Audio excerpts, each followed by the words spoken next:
नमस्कार दोस्तों, मैं प्राची संस्कृति आईएएस यूट्यूब चैनल पर आप सभी का बेहद स्वागत करती हूँ। Target prelims current affair based on newspaper, इस प्रोग्राम के तहत हम 5 इंपॉर्टेंट करंट अफेयर पर चर्चा करते हैं।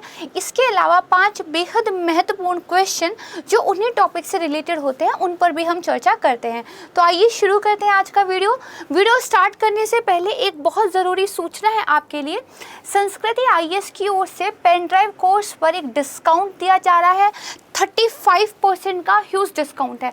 आपने ध्यान ये रखना है कि अगर आप इस कोर्स को 10 से लेकर 20 जुलाई के बीच में अवेल करते हैं तो आप 35% डिस्काउंट को अवेल कर सकते हैं। यहाँ पर देखिए डिटेल दी गई है। आप सामान्य अध्ययन और जो ऑप्शनल का सब्जेक्ट है उसके लिए इस पेन ड्राइव कोर्स को ले सकते हैं। सीसेट और जीएस के लिए भी एक आपका पेन ड्राइव कोर्स है। जीएस के लिए है, सीसेट के लिए है, optional course history and optional course geography के लिए आपका ये जो है पेन ड्राइव कोर्स अवेलेबल हो जाएगा। इस डिस्काउंट के बारे में और ज़्यादा जानकारी लेने के लिए, इस कोर्स को अवेल करने के लिए यहाँ पर एक व्हाट्सएप नंबर दिया गया है। इस पर आप पेन ड्राइव लिखकर व्हाट्सएप कर सकते हैं। मेरी टीम के द्वारा आपसे संपर्क किया जाएगा और आपकी बाकायदा हेल्प की जाएगी। तो ये बहुत ज़रूरी सूचना थी। अब हम देखते हैं कि आज का जो हमारा डेली करंट अफेयर का वीडियो है इसमें हम कौन से 5 टॉपिक पर डिस्कशन करेंगे। हमारा पहला टॉपिक रहेगा बेल्ट एंड रोड इनिशिएटिव। देखिए बहुत बार इसको पढ़ चुके हैं, BRI पुराना भी हो चुका है, लेकिन आज हम इसको एक बहुत डिफरेंट पर्सपेक्टिव से पढ़ने वाले हैं।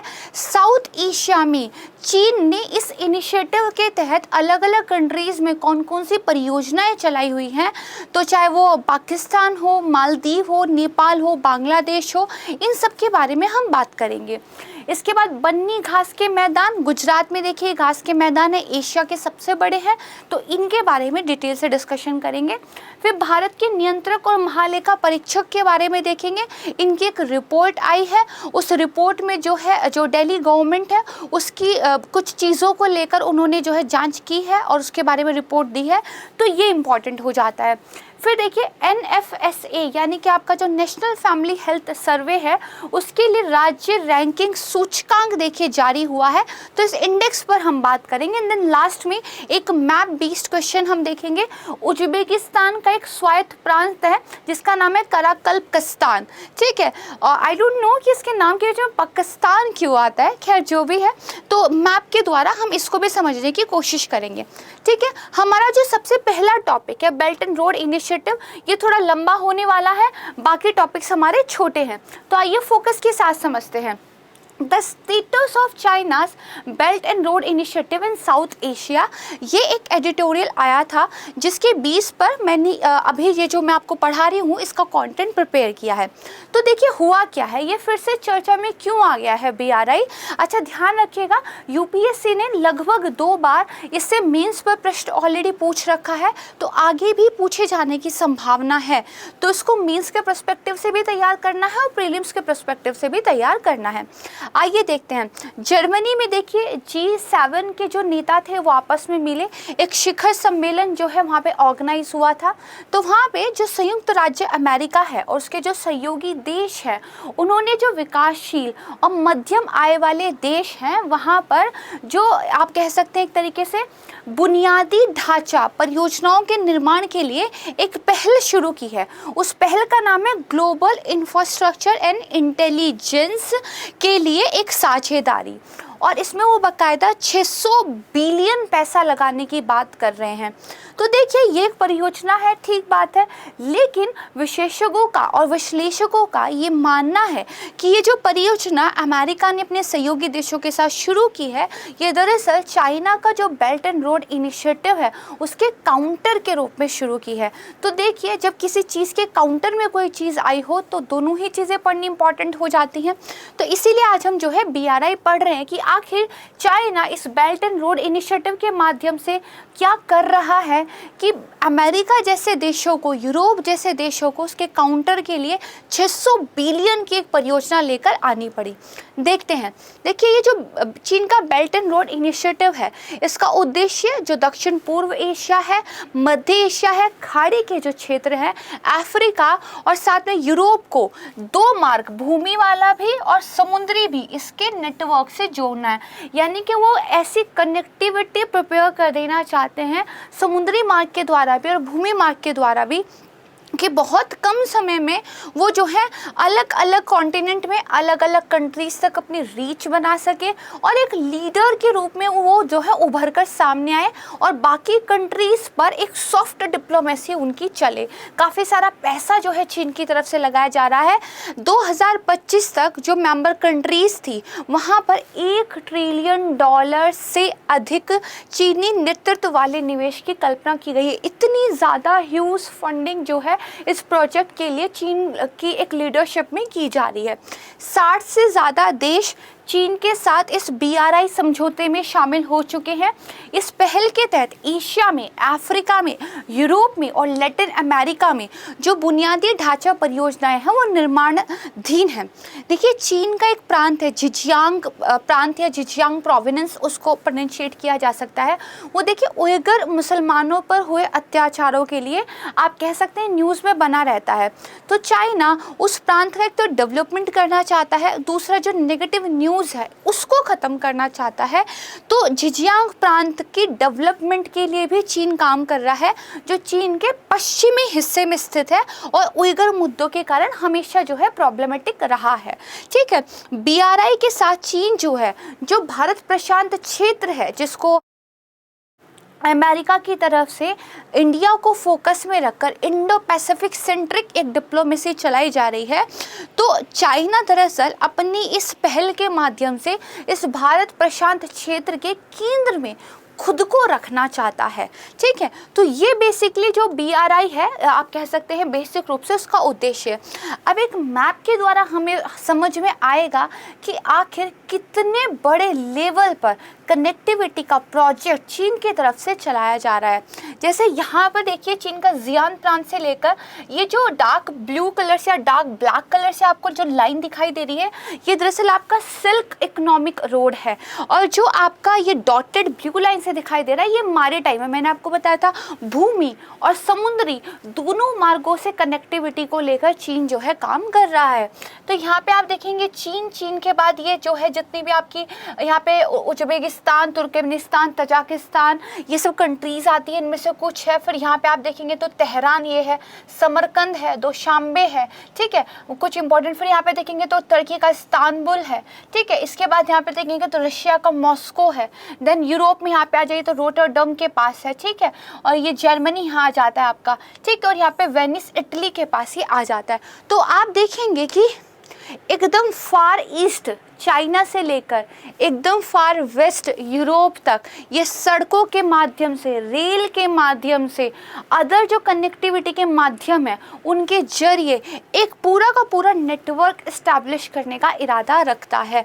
इसी तरह देखिए इसका जो ये मैरीटाइम वाला है ये दरअसल आप देखेंगे तो ये भी यहाँ से शुरू होता है, साउथ ईस्ट एशिया से आता है, ठीक है, और ये इधर देखिए इंडिया का भी जो कोलकाता है उसको भी अपनी परिकल्पना में समाहित करके चलता है, हालांकि इंडिया इसका हिस्सा नहीं है। फिर यहाँ पे आप देखेंगे तो श्रीलंका में कोलंबो, देन यहाँ पे अफ्रीका में आ जाएंगे तो आपका जो नैरोबी है, और यहाँ पे डिजिबूती में जो उनका ऑलरेडी सैन्य अड्डा है। फिर ये इंपॉर्टेंट सी रूट से जाते हुए यहाँ पे एथेंस से कनेक्ट हो रहा है, देन ये वेनिस से कनेक्ट हो रहा है। यानी कि एक चीज़ यहाँ से चली भूमि मार्ग से वो यहाँ आके रुकी, एंड दूसरी चीज़ यहाँ से चली एंड देन भूमि मार्ग से समुद्री मार्ग से आकर यहाँ रुकी। तो कहीं ना कहीं एक बात आप देखेंगे उसका ये जो मैरीटाइम वाला पूरा रूट है कहीं ना कहीं भारत को देखिए किस कदर घेर ले रहा है, और अगर आप पूरे के पूरे को मिला लें तो एक तरीके से उसने पूरे वर्ल्ड को ही घेर लिया है। बट स्टिल बिल्कुल मैप से ये समझ में आता है कि इंडिया को तो बाकायदा घेरने की प्रक्रिया में चीन है, और इसका जो मैरीटाइम स्ट्रिंग ऑफ वर्ल्ड भी जिसको वो कहते हैं ये तो बिल्कुल भारत के प्रतिकूल ही जाता है, क्योंकि जितनी भी वाटर में स्ट्रैटेजिक लोकेशंस हैं उन सब पे वो अपनी कनेक्टिविटी, अपने नेटवर्क को इस्टेब्लिश करना चाहते हैं। तो ये पूरा मैप जो है ये चीन की जो BRI है जिसके अंदर भूमि और समुद्री दोनों मार्ग आते हैं उसको रिप्रेजेंट करता है। Now you will get a basic idea, right. अब हम बात करते हैं कि भैया ये जो इतनी ह्यूज लेवल पर एक परियोजना चल रही है तो इसका साउथ एशिया में क्या कुछ काम हो रहा है। तो दक्षिण एशिया में BRI की प्रगति देखते हैं, क्योंकि पहले तो भारत के पॉइंट ऑफ व्यू से जो साउथ एशिया वाला रीजन है ये ज़्यादा इंपॉर्टेंट हो जाता है, राइट। तो देखिए सबसे पहले तो पाकिस्तान की बात करते हैं। भाई ये बिना दूसरों की मदद के कहाँ कुछ कर पाते हैं, है ना। तो पाकिस्तान में जो बलूचिस्तान प्रांत के अंदर एक ग्वादर शहर है, ठीक है, उसमें एक बंदरगाह का विकास चीन के द्वारा हो रहा है। और चीन का जो जियांग प्रांत है उसको बेसिकली कनेक्टिविटी मिलेगी, जिससे चीन की जो अन्य पूर्वी बंदरगाहों की तुलना में ज़्यादा करीब होगा, एक पोर्ट जो है मिल जाएगा। यानी कि कहीं ना कहीं चाइना जो पूर्वी बंदरगाहें उसकी है उसके और ज़्यादा करीब पोर्ट एक चाहता है, जिससे बाद में वो अरब कंट्रीज़ में जाकर जो है कनेक्टिविटी को हासिल कर सके। तो इसके लिए वो इसको डेवलप कर रहा है। ग्वादर बंदरगाह के साथ चीन की क्या परिकल्पना है कि जो मलक्का जलडमरू मध्य है, जो कि एक बहुत ही बिजी शिपिंग लेन है, और कल को चीन का ये एक बहुत ही आप कह सकते हैं ना कमज़ोर नस है, जिसका उसे बहुत खतरा रहता है कि अगर ये दब गई तो बहुत मुश्किल हो जाएगी। मलक्का जलडमरू से उनका बहुत सारा ट्रेड होता है, बहुत सारा ऑयल भी आता है, जिसकी वजह से उनकी इकोनॉमी पे बहुत सीवियर इफेक्ट पड़ सकते हैं अगर कभी मलक्का जलडमरू वाला रास्ता रोक दिया जाए। तो वे एक ऑल्टरनेट रास्ता जो है तैयार कर रहे हैं, और वो तैयार कर रहे हैं पाकिस्तान के ग्वादर पोर्ट से और ऊपर जो पाकिस्तान का ग्वादर शहर है उस रास्ते से, ठीक है। तो मलक्का जलडमरू की वेस्ट शिपिंग लेन से गुजरे बिना अरब सागर तक पहुंच की प्राप्ति करना है। आइए एक मैप के द्वारा समझते हैं। या तो चाइना देखिए यहाँ से होके जाएगा और यहाँ पर जो है अरब पेनिसुला में जाएगा, या फिर वो देखिए ऐसे जा सकता है। तो ये वाला रास्ता क्योंकि उसकी कमज़ोर नस है, राइट, तो अगर ये कभी बंद हो गया तो वो अरब पेनिसुला तक नहीं पहुँच कैसे बनाएगा। तो वो एक ये वाला रास्ता जो है प्रिपेयर कर ले रहे हैं, ठीक बात है। और पाकिस्तान को अपनी उंगलियों पे अच्छा खासा नचा रहे हैं। इसके द्वारा और अन्य कौन कौन सी परियोजनाएं पाकिस्तान में निर्माणाधीन हैं। तो देखिए ग्वादर शहर का विकास हो रहा है, ये रणनीतिक रूप से महत्वपूर्ण है। भाई उन्होंने ग्वादर को ही क्यों चुना डेवलपमेंट करने के लिए। तो देखिए ग्वादर की जो लोकेशन है वो ईरान से बस 1 घंटे के ड्राइव पर है और ओमान से बस 320 किलोमीटर की दूरी पर है। यानी कि इस ग्वादर शहर का अगर वो डेवलपमेंट कर लें, इस पर अपनी पहुंच हासिल कर लें, तो देखिए ओमान ईरान तक जाने का रास्ता उनके लिए बहुत सुलभ हो जाएगा। वो बहुत दिमाग से खेलते हैं, ऐसे नहीं कि अरे आपका ये शहर बहुत गरीब है लाइए हम आपकी कुछ मदद कर दें, ऐसा नहीं होता है। वो बहुत स्ट्रैटेजिकली खेलते हैं, ठीक है। इसके अलावा एक ऑरेंज लाइन मेट्रो का निर्माण कर रहे हैं, जिसको पाकिस्तान को चीन का उपहार कहा जा रहा है।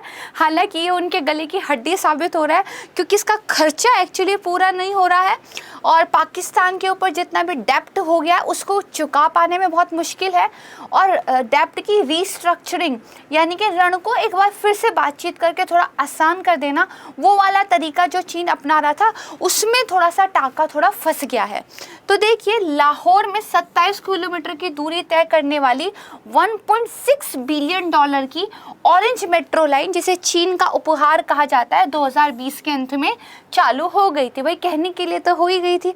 इसके अलावा देखिए कोयला बिजली संयंत्र हो, बहुत सारी सड़क परियोजनाएं हो, इलेक्ट्रिसिटी से संबंधित बहुत सारी चीज़ें हो, ये सब देखिए चीन के द्वारा पाकिस्तान में निर्माणाधीन है। लेकिन प्रॉब्लम ये है चीन जब भी इस तरह के लिए पैसा आपको देता है तो अनुदान नहीं देता, आपको गिफ्ट नहीं करता। भारत मैक्सिमम टाइम अनुदान करता है, वो ऋण के रूप में डेप्ट के रूप में आपको देते हैं, बदले में वो कर्जा आपको चुकाना पड़ेगा। चीन आपको बहुत महंगे महंगे सपने दिखाता है कि हम आपके एक मेट्रो लाइन बना देंगे, हम आपके यहाँ पोर्ट बना देंगे, हम आपके यहाँ हवाई अड्डा बना देंगे, फिर उस पर जो है कारोबार होगा, लोग आएंगे जाएंगे, आपको शुल्क मिलेगा, उससे आपकी बहुत कमाई होगी और वो जो कमाई होगी उससे आप हमारा लोन चुका देना।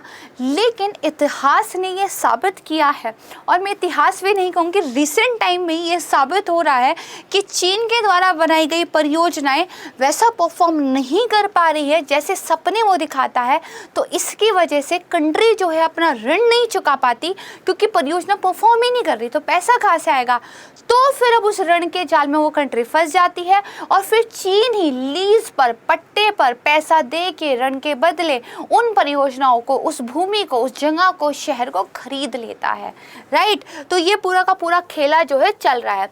अब देखिए श्रीलंका, इनका तो पूरा का पूरा लुटिया डूब चुकी है ना। तो देखिए इनके यहाँ कितना कुछ चीन की तरफ से चल रहा था, और आज के टाइम पे जब वो एक क्राइसिस में फंसे हुए हैं, तो दरअसल बहुत हाईलाइट हो जा रहा है ये कि चीन की तरफ से जो परियोजनाएं आपके यहाँ चल रही थी, जो डेब्ट आपने उनका ले रखा था, जिसको चुकाने में आप पूरा जोर लगा रहे थे फिर भी नहीं कर पा रहे थे, उसका कितना योगदान है आपके कंगाल होने में।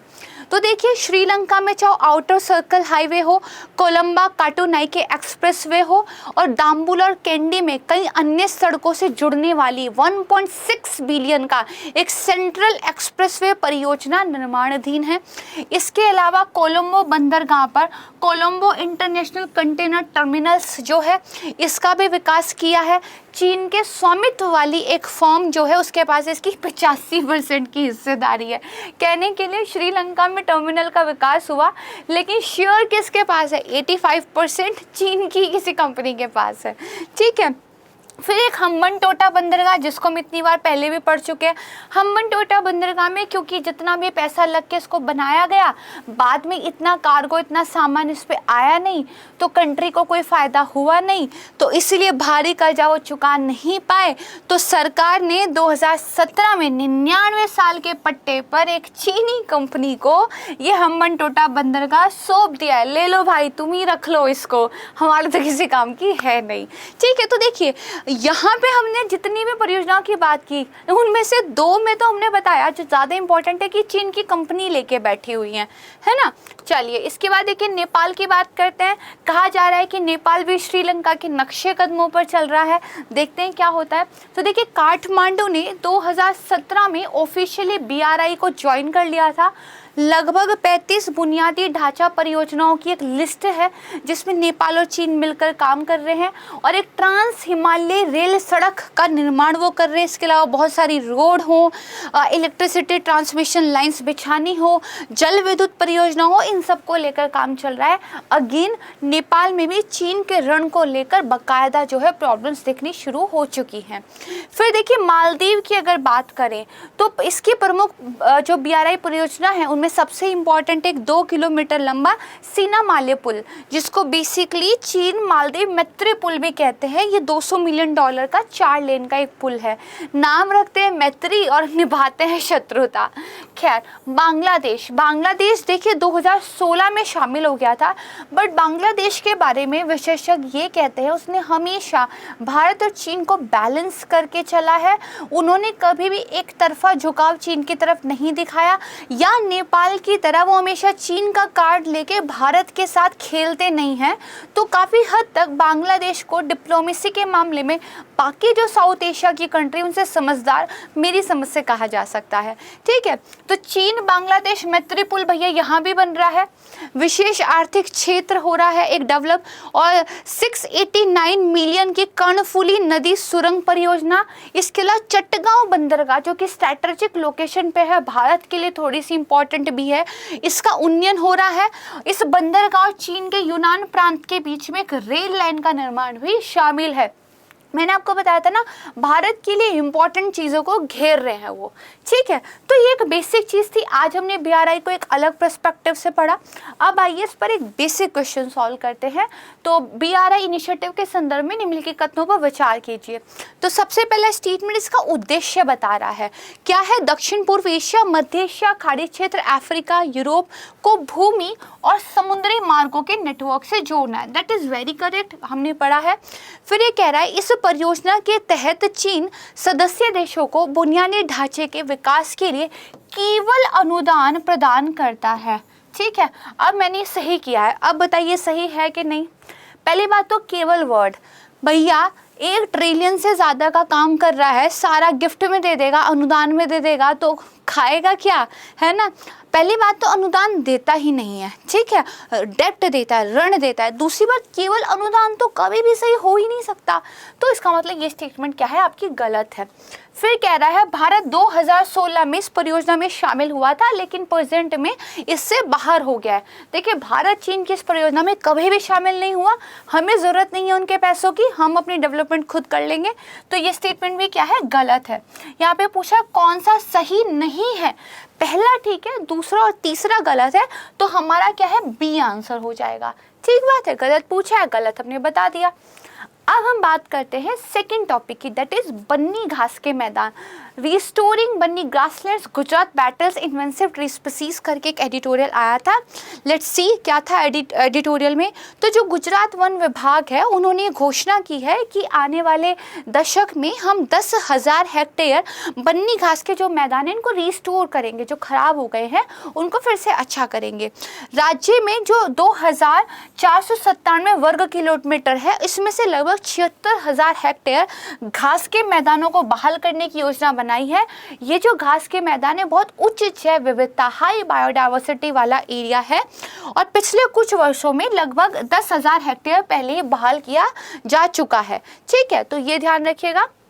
बन्नी घास के मैदानों का जिक्र प्रधानमंत्री मोदी जी ने एक मरुस्थलीकरण, भूमि क्षरण और सूखे पर संयुक्त राष्ट्र उच्च स्तरीय वार्ता में अपने मुख्य भाषण के दौरान भी जिक्र किया था। अगर पीएम ने जिक्र किया है इतनी हाई लेवल की वार्ता में, तो मतलब ये वैसे भी इंपॉर्टेंट हो जाता है। इसी तरह से यूपीएससी करंट अफेयर के क्वेश्चन बनाती है, जहाँ पर प्रधानमंत्री जी ने कहा था कि जो 26 मिलियन हेक्टेयर की खराब भूमि है, डिग्रेडेड लैंड है, उसको हम 2030 तक बहाल कर देंगे, और इसके ही एक हिस्से के रूप में उन्होंने जो है बन्नी घास के मैदानों को रिस्टोर करने वाली बात भी की थी।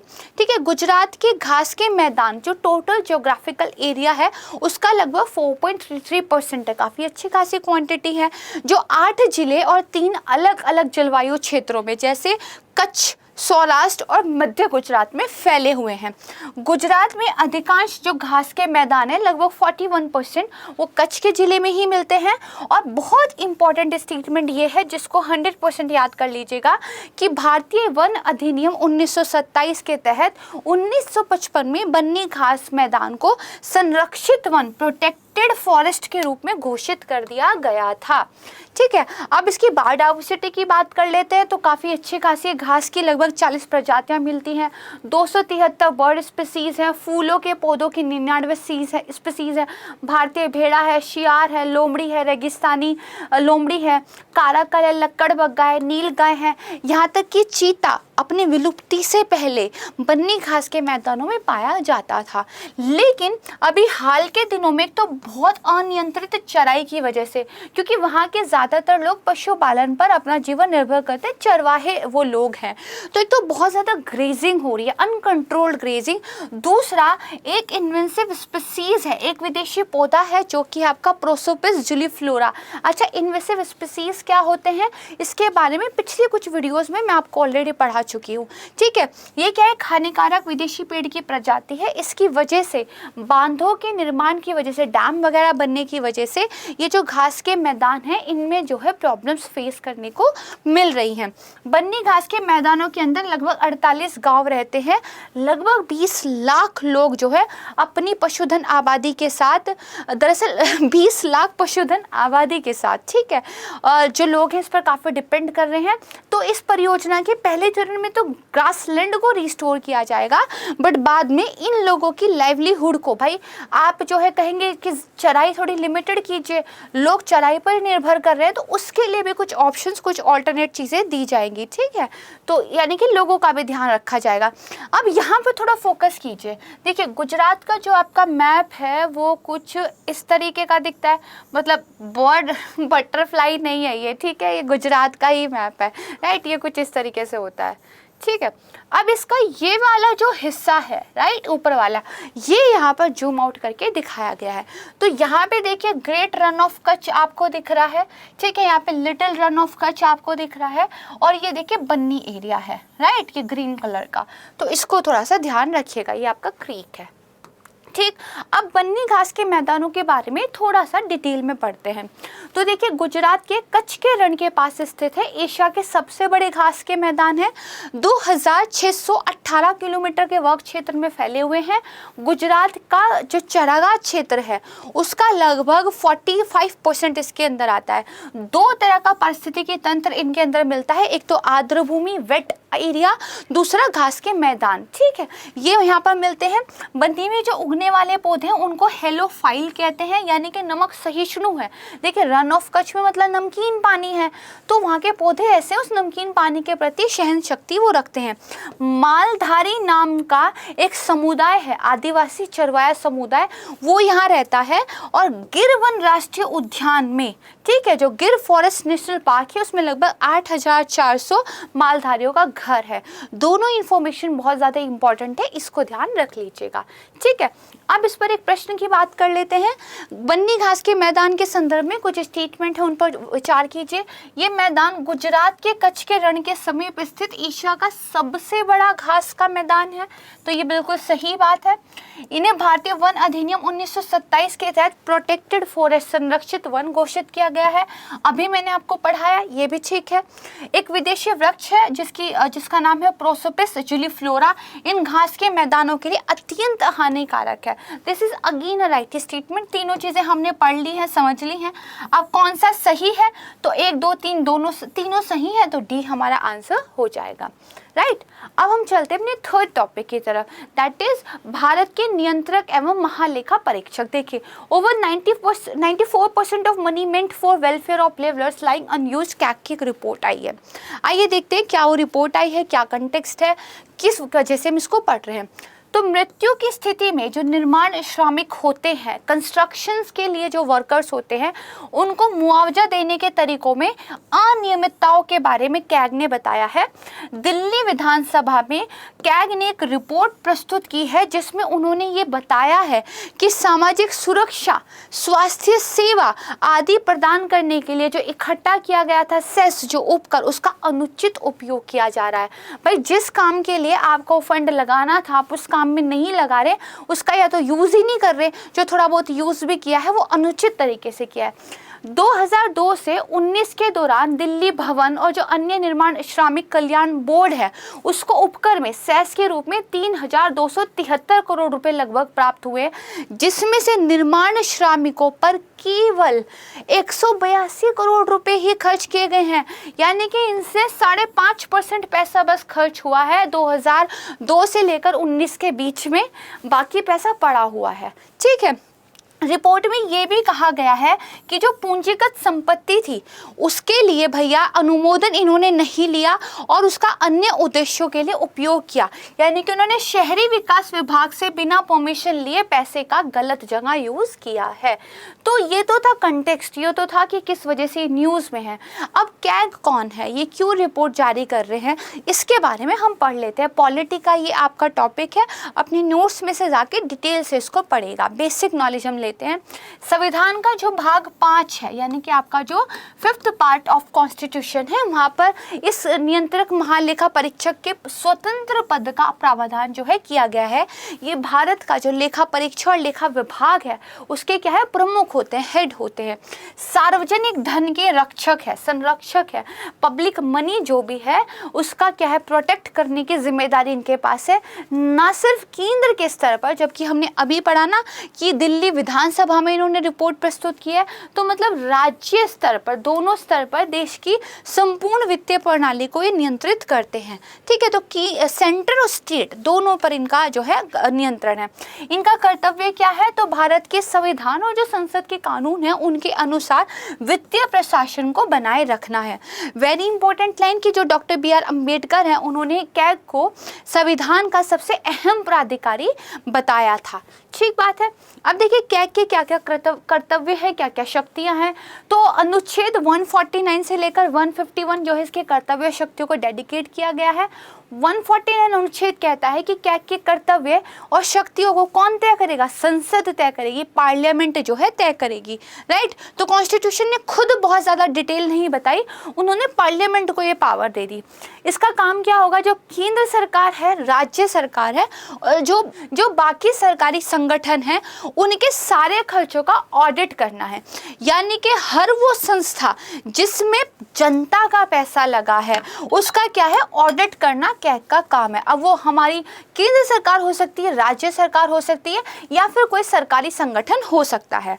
भारत की जो संचित निधि होती है, लेखा निधि होती है, लोक लेखा निधि, और हर राज्य की आकस्मिक निधि और लोक लेखा से जितने भी खर्चे हुए हैं, सबकी लेखा परीक्षा करने का ये काम करता है, ठीक है। कैग अगर ऑडिट कर रहा है और उस ऑडिट के दौरान कोई ऑफिस, कोई दूसरा संगठन जो है जांच में आता है, तो ये उसकी लेन देन की जांच भी कर सकता है, कोई रिकॉर्ड, कोई पेपर, कोई डॉक्यूमेंट भी मांग सकता है, और कुछ भी क्वेश्चन वगैरह भी पूछ सकता है।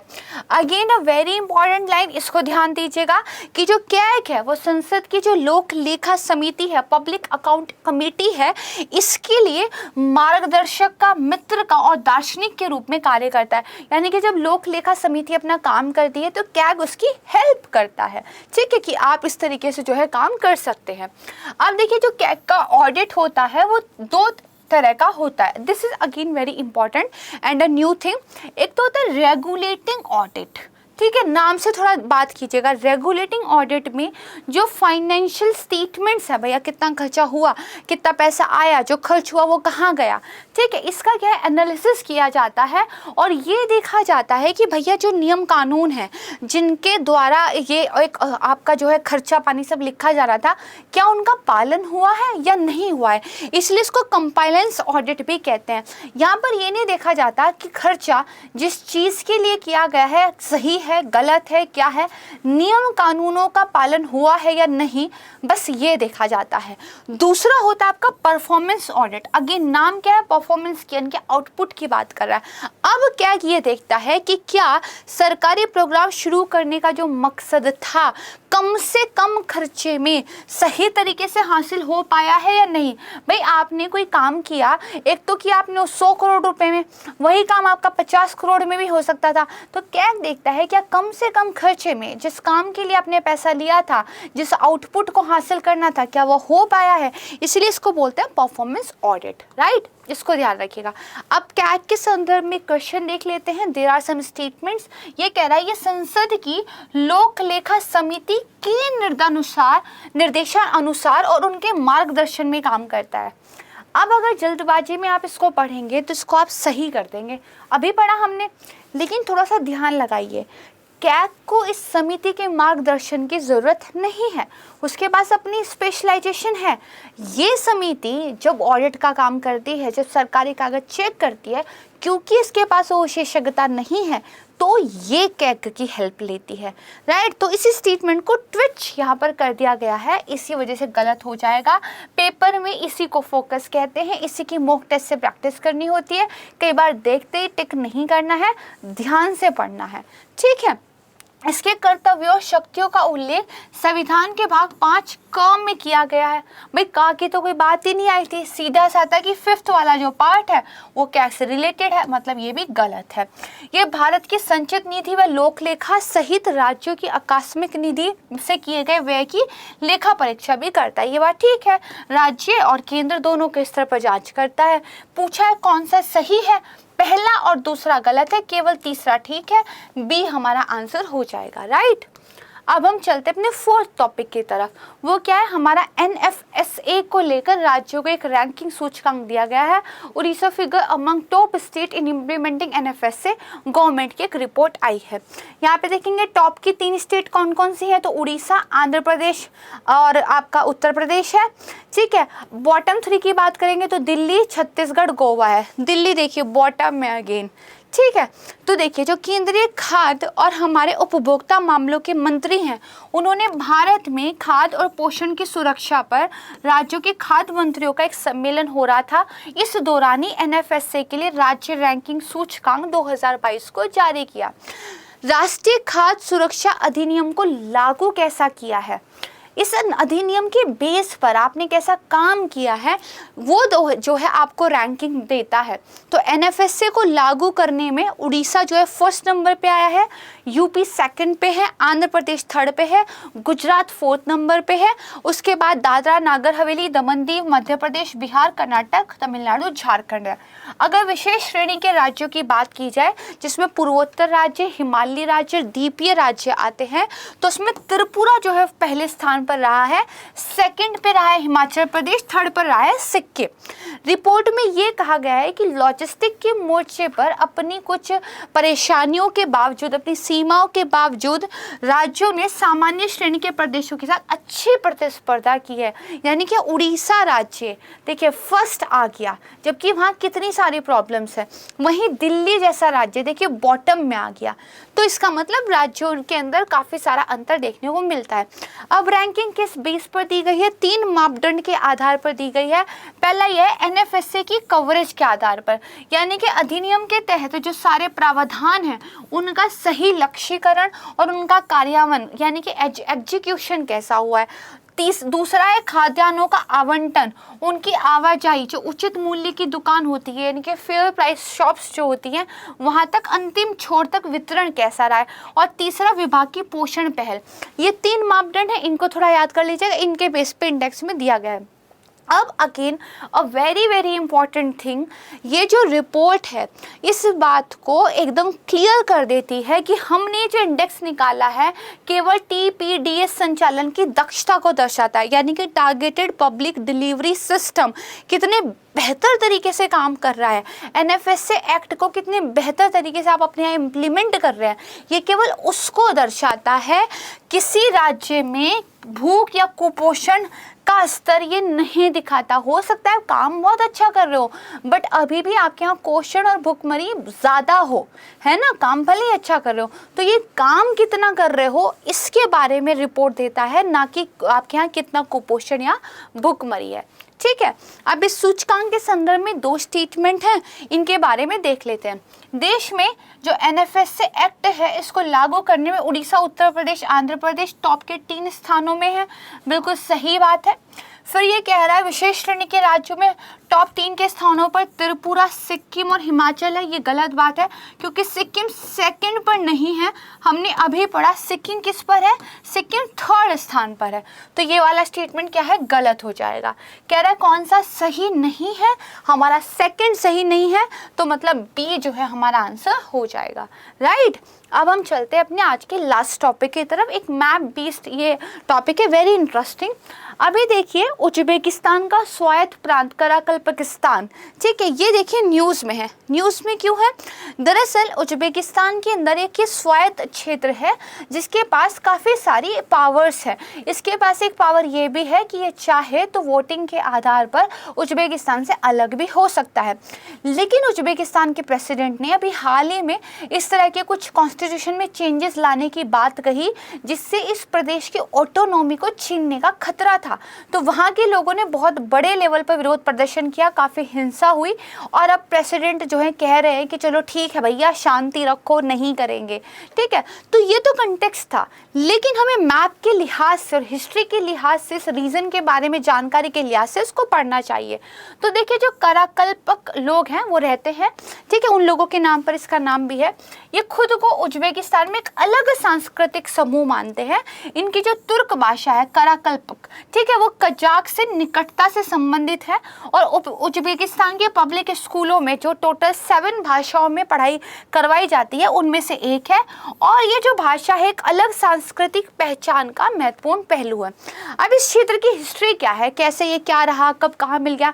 तो जो कराकल्पक लोग थे वो लगभग 18वीं सदी में जो अमू दरिया नदी है, जो अरल सागर में मिलने वाली एक नदी है, इसके आसपास आकर बस गए थे। 1873 तक आंशिक रूप से रूसी शासन के अधीन आ गए थे और 1920 में पूरी तरीके से सोवियत संघ में शामिल हो गए थे, राइट, यानी कि रूसी जो है एक तरीके से इन पर नियंत्रण था। फिर 1936 में जो कराकल्पक था वो स्वायत्त समाजवादी गणराज्य के रूप में उज्बेकिस्तान का जब हिस्सा बना, उससे पहले जो उनका क्षेत्र था कराकल्पकिस्तान वो रूसी सोवियत संघीय समाजवादी गणराज्य के भीतर एक ऑटोनोमस रीजन रीजन था, यानी कि जो रूस रहा है पहले 1922 से पहले का जो रूस था उसके अंदर में एक ऑटोनोमस रीजन के रूप में ये वाला एरिया था, कब उज्बेकिस्तान में मिलने से पहले। अब ये देखिए, ये जो आपको दिख रहा है ये आपका उज्बेकिस्तान है, ठीक है। इसी में ये वाला जो एरिया है ये जो है आपका कलपकिस्तान है, यहीं पर अरल सी भी पड़ता है, राइट। इसको थोड़ा सा ध्यान रखिएगा। फिर ये आपका क्या है, यहाँ पे कैस्पियन सी आ जाता है। नेक्स्ट देखते हैं। फिर जब अगस्त 1991 में उज्बेकिस्तान सोवियत संघ से अलग होकर अपनी स्वतंत्रता की उसने घोषणा की, तो उसी साल दिसंबर में जो कराकल्पक ASSR था उसको कराकल्पकिस्तान गणराज्य के रूप में फिर से स्थापित किया गया। 1992 के उज्बेकिस्तान के संविधान में कराकल्पकिस्तान को, this is a very tough name to pronunciate, को औपचारिक रूप से एक स्वायत्त गणराज्य के रूप में मान्यता दी गई और इसे ये एक अधिकार दिया गया। भैया पहले क्या था, बेसिक समझा देती हूँ। पहले क्या था, रूसी जार का जो शासन था आंशिक रूप से उसके नियंत्रण में था। बाद में जो सोवियत गणराज्य बना उसके अंदर एक ऑटोनोमस रीजन था। फिर जब उज्बेकिस्तान सोवियत संघ से अलग हुआ तो उज्बेकिस्तान के अंदर एक ऑटोनोमस रीजन के रूप में स्थापित हो गया।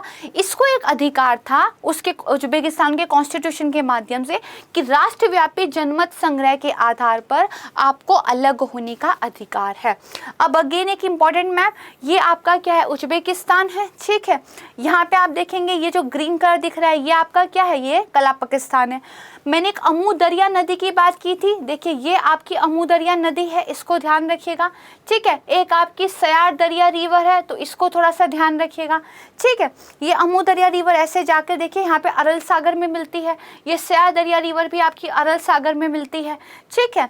यहाँ पर आप देखेंगे तो कैस्पियन सी पड़ता है, इधर आप देखेंगे तो तुर्कमेनिस्तान पड़ता है, यहाँ आप देखेंगे तो कजाकिस्तान पड़ता है, राइट। ये थोड़ी सी जो मैप की लोकेशन है इसको ध्यान रख लीजिएगा, ठीक है। बेसिक समझ गए।